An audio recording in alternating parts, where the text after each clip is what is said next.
felt tip pen version of my line drawing is complete. I'm going to make a copy of this. Now, the thing you got to keep in mind when you're making line drawings, there's a lot of different types of transfer machines, or a thermograph or a thermal copier, and depending on the type of machine, some of them you can use a pencil to run through it and make a transfer, or a pen, but you get a much more consistent, even cleaner stencil if you use a copied version of your line drawing, regardless of the fact that it is nice and clean looking. The integrity of the line with a pen or a pencil when it's done by hand is relatively inconsistent, so that's gonna translate directly into your stencil if you use that. So it's always better to make a nice clean copy of the drawing before you make a stencil of this. Being that this isn't for any particular client, I don't need to actually resize this or anything, so I'm going to use this the exact same size as it is right now.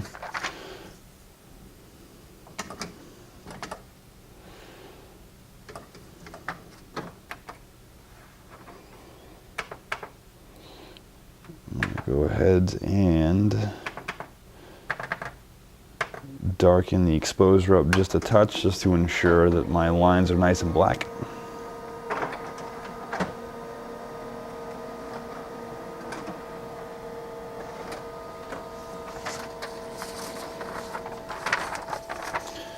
Always double check every step.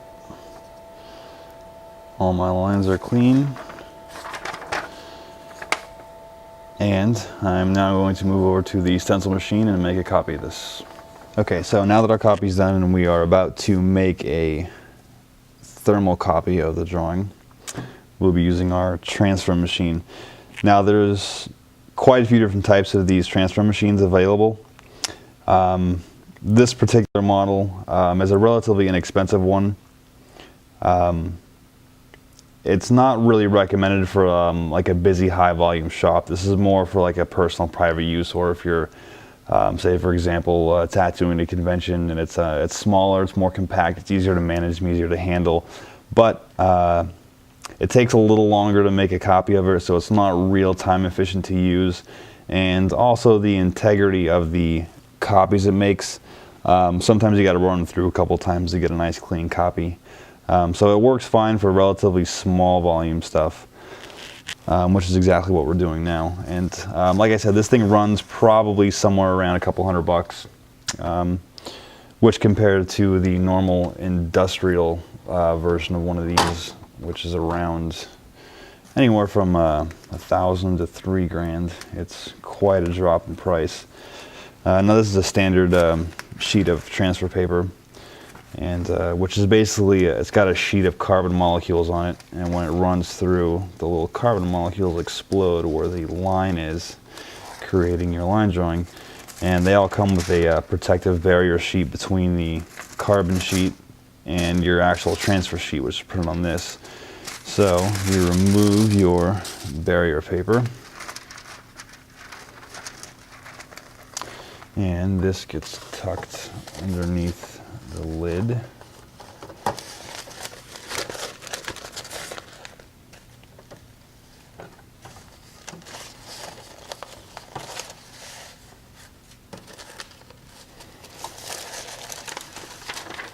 You peel the yellow layer back, rest the lid down, line your paper up, lock the lid in place, fold that back, and the transfer is made face down. It's really not important whether you have it upright or upside down, as long as the drawing is face down. Slide it evenly into the machine, and it beeps to indicate that you've done it correctly. And then you set your resolution on this. And again, this is something you have to run it through and then just see how the copy looks, and if it's a little light, you adjust your resolution. I'm going to go ahead and set it on the darker setting. And I just kind of hold this up just to make sure it doesn't get caught up in the machine.